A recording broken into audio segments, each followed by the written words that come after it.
Hi అండి. బఠానీ mixture చేస్తున్నాను. ఇది ఎలా చేస్తున్నానో చూడండి. ఈ బఠానీ ఇలా అయితే కుక్కర్లో పెట్టానండి. నానబెట్టి కడిగి కుక్కర్లో 3 విజిల్స్ వేయించాను. ఇలాగ ఉడికినవి. ఈ ఉడికిన బఠానీల్ని ఒక బౌల్లో వేసుకొని ఇందులో నేను తరిగి పెట్టుకున్న ఉల్లిపాయలు, టమాటాలు, క్యారెట్టు, అలాగే పచ్చిమిరపకాయలు, కొత్తిమీర, ఇందులోనే కొంచెం నిమ్మకాయ పిండేసి కారం, జీలకర్ర పొడి వేసేసాను. ఇందులో కొంచెం సాల్ట్ కూడా, టేస్ట్కి సరిపడా సాల్ట్ కూడా వేసుకొని వీటిని బాగా కలిపేసుకొని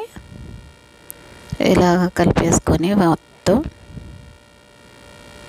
ఇలాగ బౌల్లో సర్వ్ చేసుకున్నాను. ఇవైతే చాలా చాలా బాగా వచ్చింది. ఇది నేనైతే బఠానీ చాట్ చేద్దామని బఠానీ నానబెట్టి కుక్కర్లో పెట్టానండి. కానీ ఇవి ఉడకలేదు, 8 విజిల్స్ వేయించిన. అందుకనే నేను ఇలాగ మిక్చర్ చేయవలసి వచ్చింది. లేకపోతే బఠానీ చాట్కి తయారు చేసినవి అన్నీ ఇలాగే వీటిని అన్నిటినీ కూడా ఇలా సర్వ్ చేసేసాను.